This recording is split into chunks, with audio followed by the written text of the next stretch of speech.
وقت اور صلاحیتوں کا ضیاع اس بیوقوف شخص سے بحث کرنا ہے جسے حق یا منطق سے کوئی سروکار نہیں، بلکہ اپنے وہم اور عقائد کی جیت سے مطلب ہوتا ہے، چاہے وہ حقیقت سے کتنا ہی دور ہو۔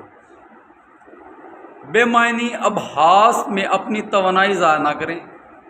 دنیا میں ایسے کئی لوگ موجود ہیں، ان کے سامنے تمام ثبوت اور دلائل اگر آپ پیش کر دیں، اس کے باوجود بھی وہ حقیقت سمجھنے اور جذب کرنے سے قاصر ہیں۔ جہالت، انا اور نفرت میں ڈوبے ہوئے یہی مانتے ہیں کہ وہ ہمیشہ ٹھیک ہوتے ہیں، چاہے حقیقت کچھ بھی ہو۔